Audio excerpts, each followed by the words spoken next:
Hello, তোমরা সবাই কেমন আছো? আজকে আমি নিয়ে চলে এসেছি এই ঘাটকোল পাতা বাটার রেসিপি। আজকে অনেক দিন পরে বাজারে পেয়ে গেছিলাম এই পাতা, আর দেখে লোভ সামলাতে পারিনি। খুবই সস্তার দামে নিয়ে চলে এসেছি বাড়িতে। পুরো টাটকা টাটকা, দেখেই তোমরা বুঝতে পারছো।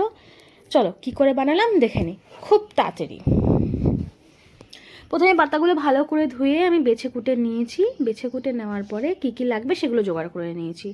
অবশ্যই লাগবে কালো জিরে, রসুন, পেঁয়াজ, কাঁচা লঙ্কা, আর লাগবে একটুখানি লেবুর টুকরো।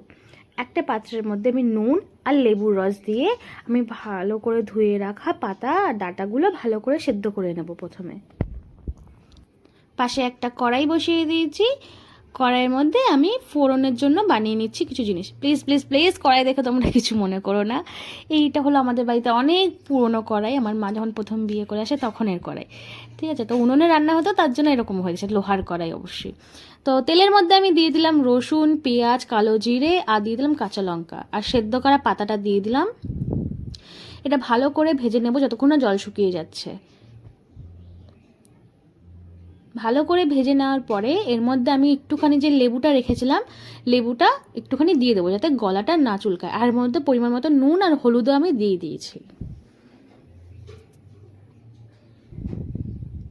ব্যাস, আমাদের ভাজা রেডি হয়ে গেছে। এবার এটা শিলনোড়াতে বেটে নিলেই হয়ে যাবে। এটা আমি বেটে নিয়েছি, আর এরকম পুরো মিহি করে বাটবে। তার উপর দিয়ে একটুখানি সর্ষের তেল দিয়ে দেবে।